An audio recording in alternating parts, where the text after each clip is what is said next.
मैंने 2 दफा एमएलए कांग्रेस का बना था, उसने कांग्रेस में रहकर कुछ नहीं सीखा, इंसानियत भी नहीं सीखी थी, वहशीपन सीखा। वहशी तो वैसे ही होता, वो कहीं भी रहे। बीजेपी जब इसको हम बहुत कम्युनल फिरका परस्त कहते हैं, लेकिन उन्होंने भी उसको निकाल दिया उस जुर्म पर। लेकिन लिया किसने? कांग्रेस ने और नेशनल कॉन्फ्रेंस।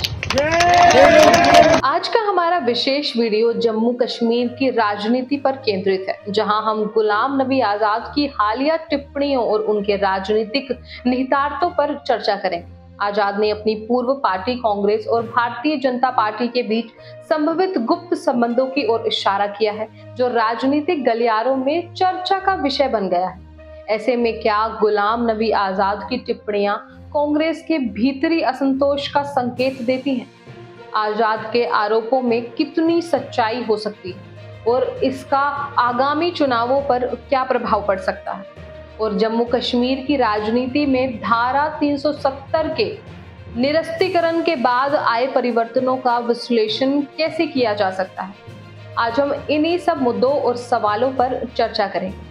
नमस्कार, आप देख रहे हैं एड न्यूज। कभी कभी मुझे शक होता है कि कांग्रेस बीजेपी के साथ गठबंधन में है। पहले 23 नेता कांग्रेस में प्रणाली में बदलाव के लिए लड़ रहे थे, लेकिन नेतृत्व कुछ भी सुनने के लिए तैयार नहीं था।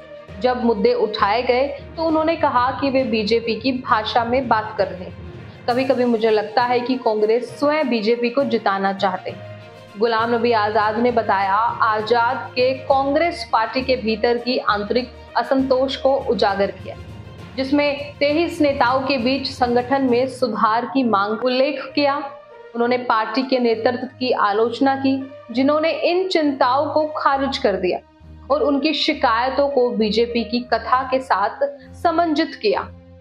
आजाद के अनुसार यह भावना कांग्रेस की वास्तविक इच्छाओं और इसके राजनीतिक विरोधियों के प्रति अपने दृष्टिकोण के बारे में संदेह उत्पन्न करती है। राष्ट्रीय और क्षेत्रीय चिंताओं की ओर चर्चा को बदलते हुए आजाद ने गरीबी, बेरोजगारी और महंगाई को संबोधित करने की परमाधिक महत्वता को जोर दिया। शासन पार्टी की परवाह किए बिना उन्होंने जोर दिया कि इन सामाजिक आर्थिक चुनौतियों का सामना करना किसी भी प्रशासन के लिए सर्वोच्च प्राथमिकता होनी चाहिए। आजाद के मतदाताओं को धार्मिक संबंधों के बजाय विकासशील एजेंडा को प्राथमिकता देने की सलाह भी दी।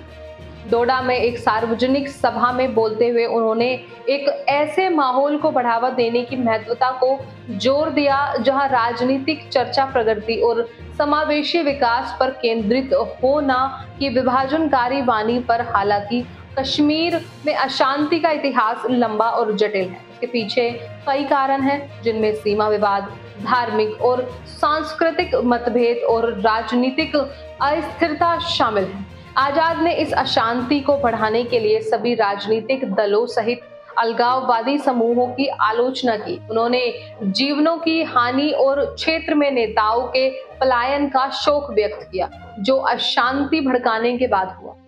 उन्होंने राजनीतिक परिदृश्य में जवाबदेही और आत्मनिरीक्षण की आवश्यकता पर भी जोर दिया। आजाद ने अपने मुख्यमंत्री पद काल की याद दिलाते हुए उनके नेतृत्व में किए गए विकासात्मक कदमों की याद दिलाई। उन्होंने मतदाताओं से अपना मताधिकार उपयोग करते समय उनके ट्रैक रिकॉर्ड को ध्यान में रखने की अपील की। आगे जम्मू कश्मीर में विभिन्न निर्वाचन क्षेत्रों के लिए आगामी चुनाव कार्यक्रम के बारे में भी चर्चा की गई थी, जिसमें आजाद ने उधमपुर, जम्मू, अंतगनात, राजौरी, श्रीनगर और बारामूला में होने वाले निकटतम चुनावों का उल्लेख किया। यह चुनाव क्षेत्र की राजनीतिक पथयात्रा में एक महत्वपूर्ण मोड़ का निशान है।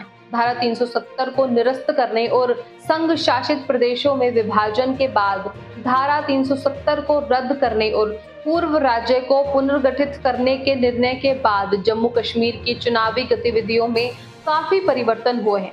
लद्दाख को लोकसभा निर्वाचन क्षेत्र के रूप में नहीं रखा गया है, इसलिए संसदीय प्रतिनिधित्व को पुनः क्लैरिफाइड किया गया है। इन संविधान परिवर्तनों के परिणाम स्वरूप जम्मू कश्मीर की चुनावी गतिविधियों में महत्वपूर्ण परिवर्तन हुए हैं। तो ये थी हमारी आज की खास वीडियो, जिसमें हमने कश्मीर के जुड़े मुद्दे और आजाद के बयानों पर चर्चा की। फिलहाल इस रिपोर्ट में बस इतना ही। इस मुद्दे से जुड़े कोई भी सवाल या अपने विचार आप हमें हमारे कमेंट में लिख सकते हैं और इसी तरह की देश और दुनिया की तमाम खबरों के लिए चैनल को सब्सक्राइब करके बेल आइकन को दबाना ना भूलें ताकि आने वाले समय में आपको हमारी महत्वपूर्ण वीडियो की नोटिफिकेशन समय से प्राप्त हो सके।